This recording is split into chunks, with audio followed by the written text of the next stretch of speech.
Good evening, my name's Alex Campbell. And my name's Stephen Wilson. And you're watching the second episode of Discussing Stargate.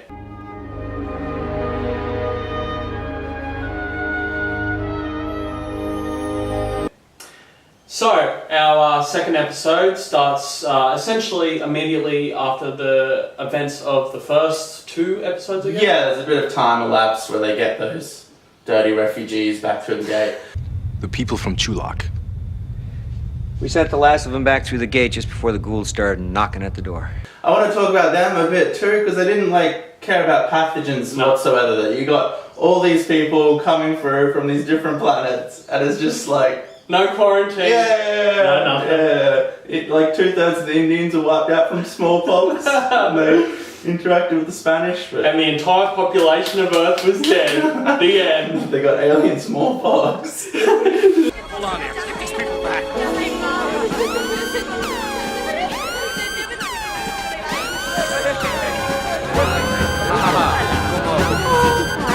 The shortest sci-fi season ever. Yeah.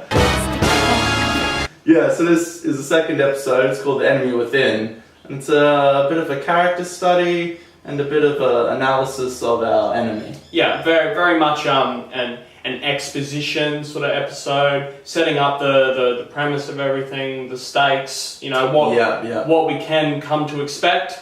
And the galaxy is populated by the ancient peoples of Earth. There could be millions by now. And you are their greatest hope. So the opening scene shows a gate room with the iris closed, and it shows the ghoul trying to come through to attack. As a result of the team's previous exploits on the planet, obviously, the ghoul not too happy that they've been trotting around. SG was just poking them with a stick. Poking the big bear. Yeah, so now all these warriors are trying to come through, but they're not materializing, and they're just hitting the iris. As long as the ghouls keep up these attacks. And there's a great line from Colonel Jack O'Neill. Obviously they're all standing there witnessing the horror, and it's his line is Well, there got to be worse ways to go, I suppose. You don't think the ghouls are sending people through, do you? Be like bugs on a windshield. I wanted to talk a bit about Richard Dean Anderson's humour creeping into this role a bit more too, because when he talked about getting the role, he said, yeah, I'll do it, it's a series, sounds fun, but I don't want to do I'm depressed because my kid blew his head off thing. So that was one of Richard Dean Anderson's parameters for the role. He wanted to bring some humour into it. And there was a lot of O'Neill humour in the first episode, but I feel like there's more in this episode. I do wonder how much of it is impromptu. Thank you. Hey, Teal'c. O'Neill.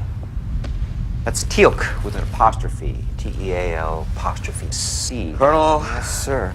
Rattle them off through various takes, which, regardless if you did or not, it very much shows from here on out how strong of an actor he really is. Yeah, definitely. Which I feel like maybe a lot of people would find surprising, considering that he was only known for, I guess, MacGyver.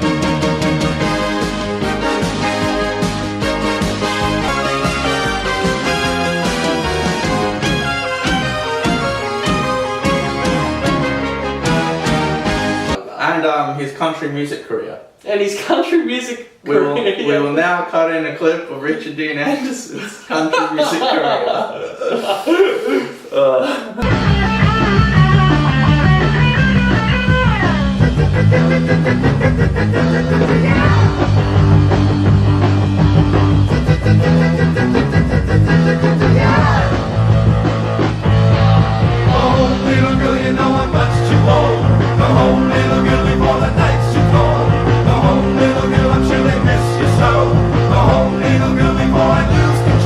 The next scene is the Jack O'Neill discussing with General Hammett the fate of Teal'c, having just come through, and naturally I feel like it's actually the apprehension from the government and the establishment about this guy who just turned turncoat. Yeah, no, that's definitely very prevalent. As General Hammond says, the assertion that he won't just turn again is an unfounded assertion, considering what they do and don't know, which is not a lot. Yeah, well, O'Neill is very quick to being like, he should be part of SG-1. He should be in the team. He's one of us. I feel like that there's not quite enough evidence to...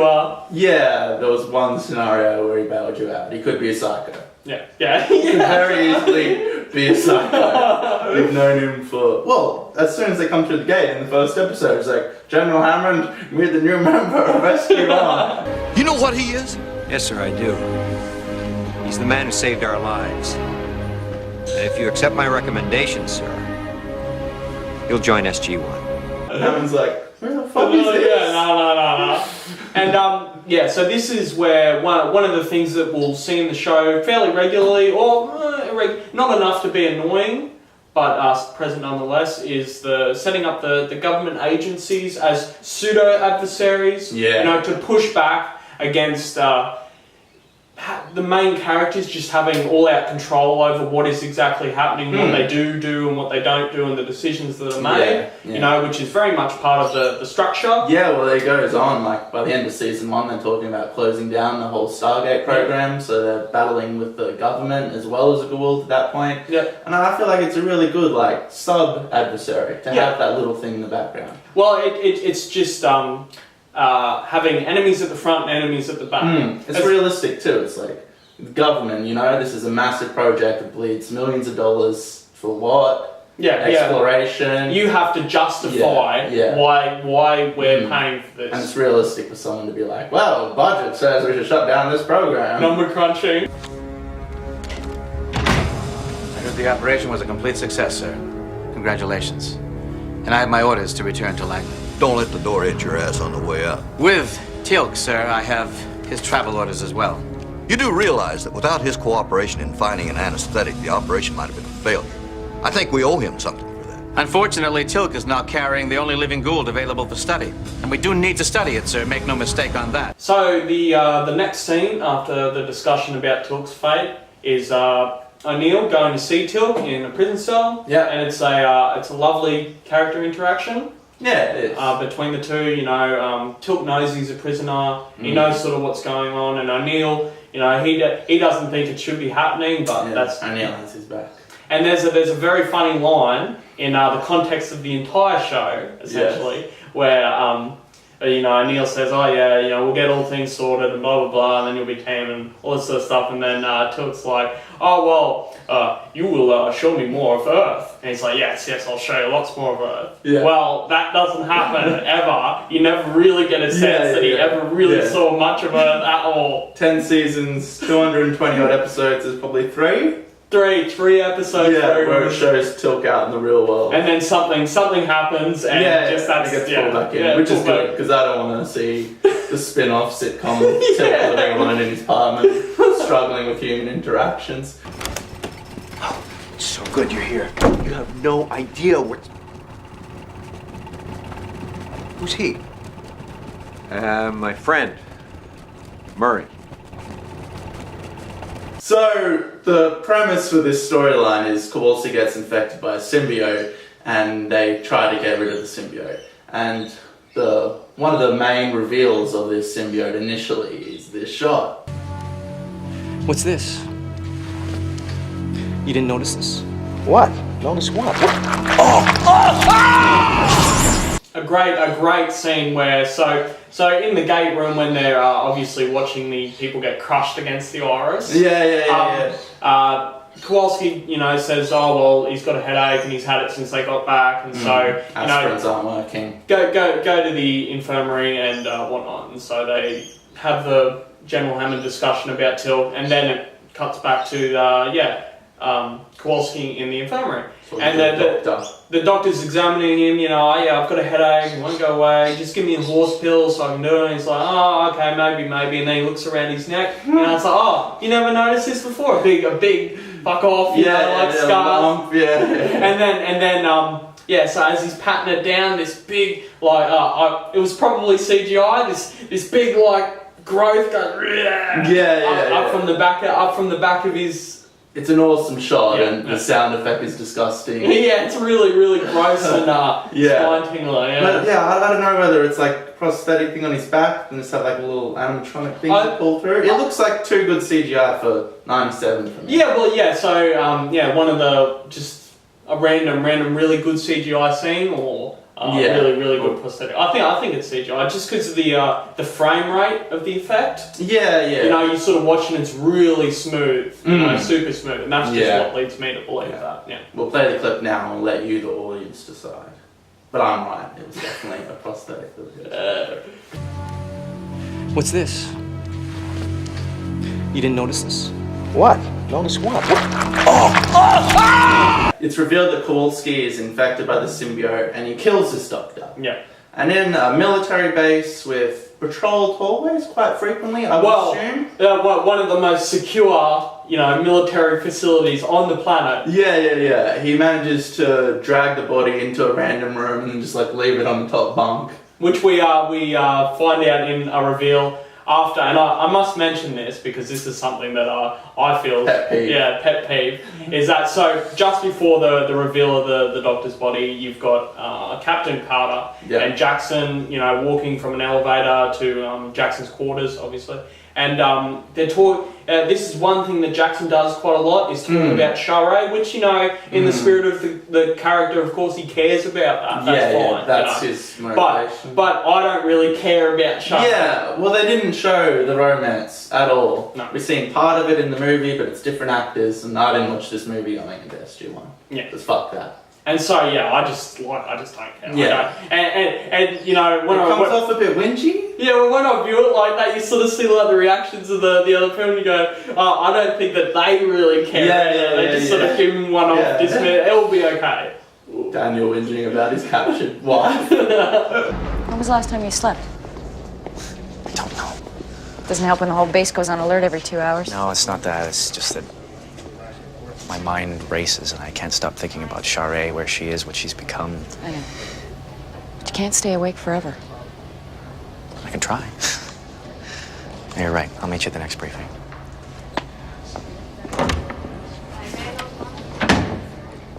Then after they're done with that discussion, Jackson goes into his quarters or the bunk quarters or whatever. Yeah. And he gets into the bunk and limp hand flips down with blood dripping.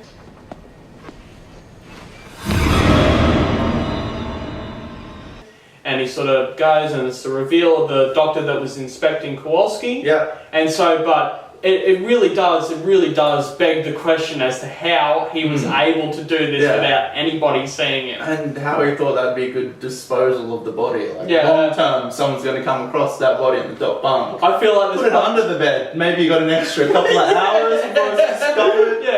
Yeah. What are the chances that somebody's going to look under the bed? Probably not very high. Yeah, so there are a few scenes we're going to talk about, including the disposal of the body, where the symbiote makes some poor decisions. Now, it is introduced that it's an infant, so maybe it's young, but yeah, it does some really stupid decision making. Well, considering that its entire stated, goals and prerogative is to leave, get through the Stargate, and it's established that Kowalski is going on a mission through the Stargate. Just the idea of him even revealing his presence at all, instead of just waiting to go through the Stargate and go whatever the fuck you want after that. It's completely unbelievable.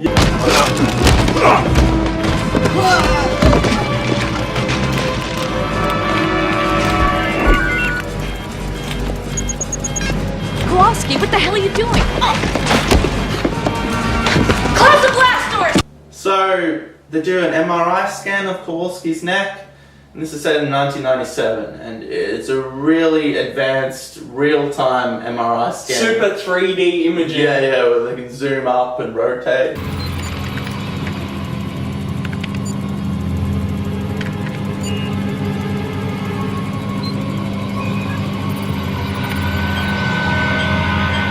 And distinguish between like a symbiote and a human body. Yeah.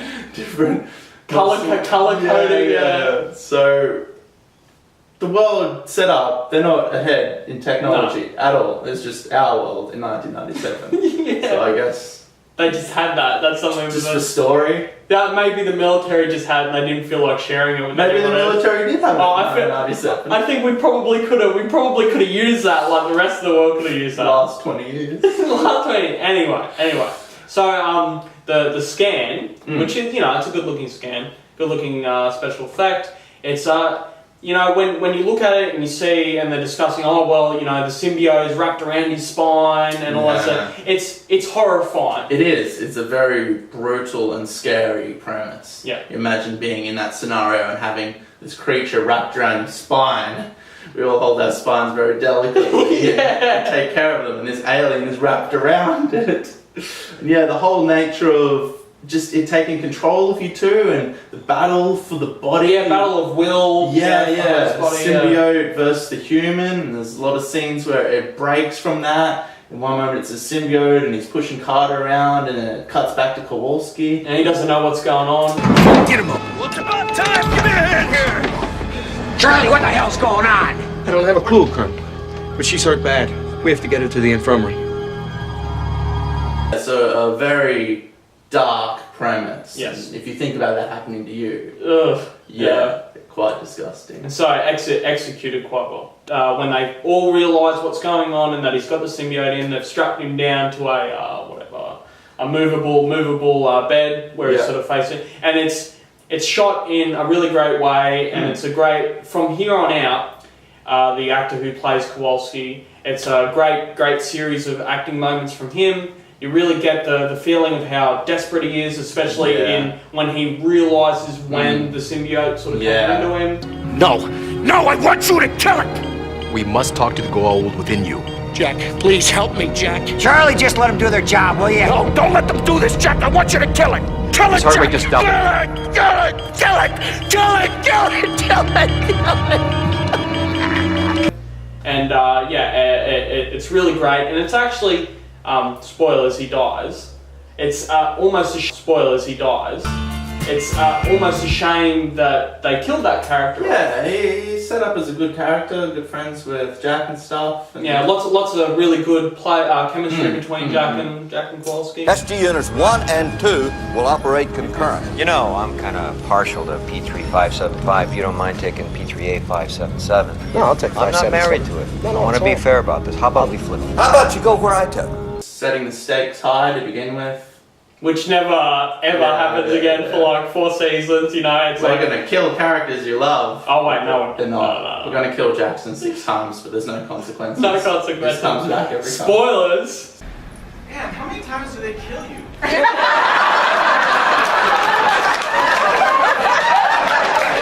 You finished watching the whole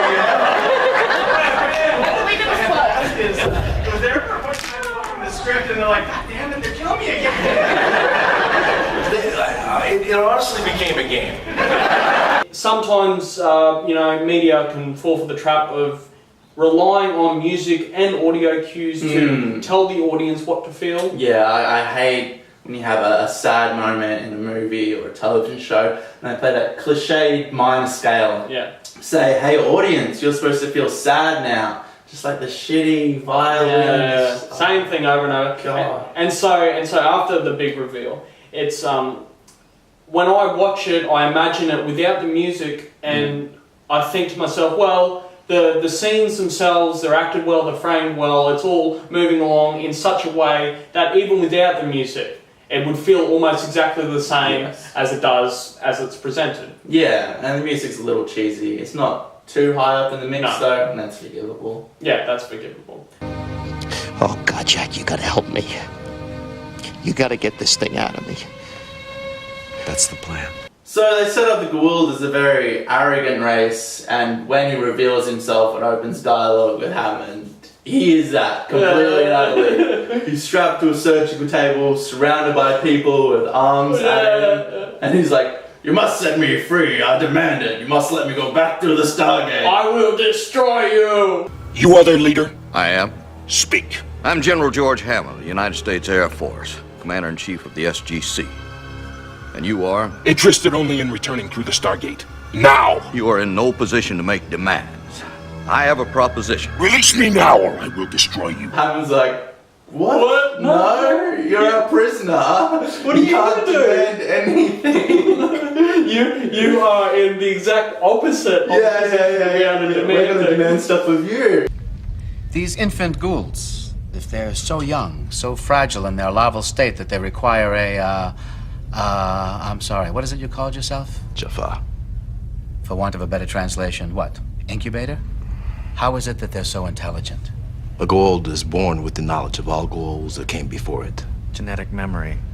That's amazing. Yes, it is. So they established that every symbiote has the genetic memory of the entire Goa'uld race. Which is cool. It is a very cool premise, but this begs the question, why not keep it? Which is the main bureaucrat's opinion. Well, so sometimes keep it and bleed it of information of the entire genetic memory of this entire race who you're now at war with, basically. considering the stakes, which is present, this discussion what to do with hosts, I guess, and the Goa'ulds contained therein, comes up quite often. Moral dilemma. Moral Is it worth dilemma. killing our friend to get this vital information to fight the war? Yes. When facing imminent destruction, yes. And I tend to actually agree with the government scumbag at this point in time, which the characters obviously don't. And it is actually, we've talked about how a lot of the characters have different moral views and different political views. It is actually maybe a little bit odd that nobody steps in and sort of goes, oh, maybe we should. I guess that's just left for the... Well, Hammond has that general, no man gets left behind mentality. Yeah, that's right. And O'Neill is good friends with Kowalski, so they're kind of at the forefront. That's true. What if we just faced up to the fact of Major Kowalski's slim chances of survival and realized that the greatest enemy mankind may ever face has just been delivered right to our doorstep? Even if we let it return through the Stargate as a gesture of good faith. How much Just what kind of an officer are you, Colonel? Sir? As long as there is a snowball's chance in hell that my officer will come out of this procedure alive, we'll go ahead with it. With respect, General, I feel I should take this to my superiors. So now we're having the inevitable surgery scene where they attempt to remove the symbiote from Kowalski, it's well done, it looks believable as a surgery scene, which is good. It's nice to have a little bit of variety in what's happening, which is, again, something that happens in the show quite often. And it's tense, it's well filmed, well paced. And so then eventually they succeed by pulling out this rubber thing from the surgery thing. No.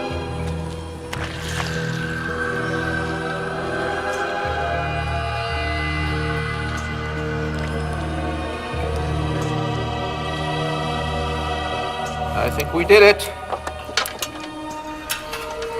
Close for me. Well done, everyone. To me, even so at the first viewing, it doesn't look like the symbiote's intact. It doesn't look like the symbiote that was in. It doesn't have eyes. It doesn't have, it's got no colour to it. There's no blood. They cut into it and there's no blood. So, on close examination, you'd realise this isn't the symbiote. It's just skin that it's shed. And also, I think after the surgery, maybe they should have done another MRI scan to see whether they got it all. Did they not check? Did the fact that the symbiote moved around in his head obfuscate the viewing on the MRI? Can they not see the giant red distinction of the symbiote Which is anymore? still there. So that's a bit of a plot hole, but... So then everybody thinks that the symbiote's been successfully removed, which it hasn't. No. So this is this Gould's opportunity to get through the gate. And what does he do, Steve? He acts like the biggest asshole, considering what he wants to do. Pointlessly reveals himself to Tilk for no reason. His line is, I will give you one chance to become my servant. And it's I don't think he's going to do that. Ever. Put on your uniform, get through the Stargate. Yeah, well, so they clearly were not going to do any follow-up. There was going to be no follow-up test, no nothing. No. It would have just been they established that now the host is completely taken over, right? So, just play the fool and leave. No. So yeah, he's an infant and he's stupid. Yeah. I guess. Well, but he's got the genetic memory, so he's not stupid. Yeah. I'd like a minute alone with my friend. I'll make it in order. Does that make you feel better?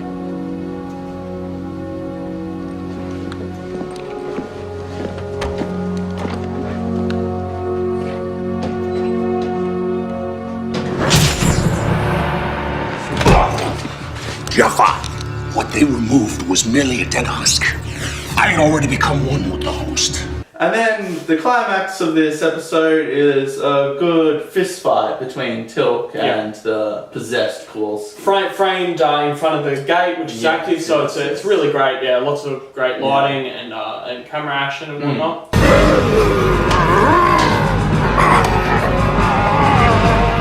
The ultimate resolution of the fight between Tilk and Kowalski is something. So now they'll establish another mechanic of the universe, which is that when a gate shuts off, right, any sort of matter, say you stick your hand through it, on the other side, on the other side, it gets cut off. So what happens is Tilk is fighting with Kowalski, and they're at the event horizon, and they're fighting, and parts and they're going in and going out, and O'Neill's like, just hold him there.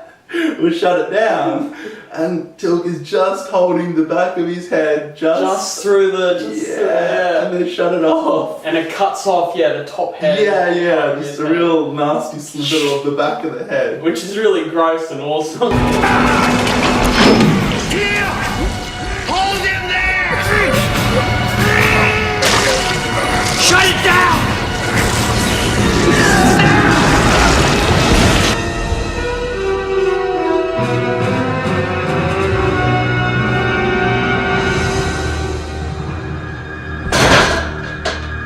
Imagine the gate on the other side, the locals sitting around. Shabai! Shabai! Oh! With a stick and poke. It actually makes you wonder, considering how many gates there are in the universe, there must be things quite odd, like happening. Just come through. Well, there's no context if the gate is there. Just come through and you're like, what is that? What has happened? Nothing. No context. Oh, well, that happens. That happens. The idea of the head getting cut off is really brutal, and I really enjoyed it, considering they've set up Kowalski as a likable character and a friend. And then the bit of the symbiote drops out of his head. And deflates and starts smoking and sizzling.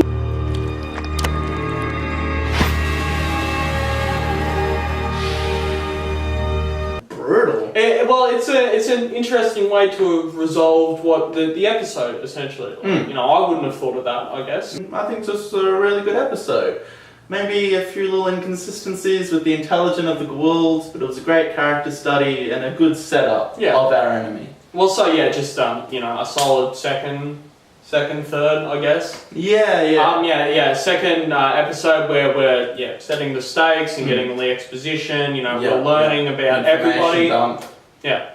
And so now we've got our team. Now we've got our format. Yes, the end of it is SG-1 all set up in the uniforms, ready to go to P39X, whatever it is. And then Tilky walks in his Stargate uniform. Colonel O'Neill, is SG-1 ready to ship out?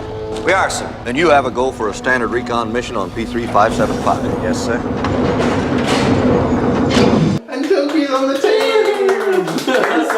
He's not a galactic terrorist who might be unhinged and psychopathic like the one they just fought earlier. Yeah, no, you're completely trustworthy. That's fine. No. So the team's set up and we're ready to go. Yeah. Roll credits. Roll credits.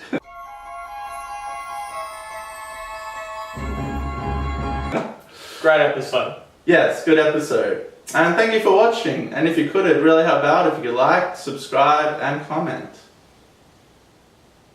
Peace.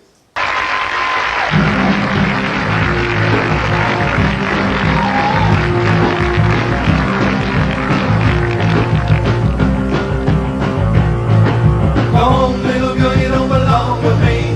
Go home, little girl, you're not in love with me. Go home, little girl, let the trouble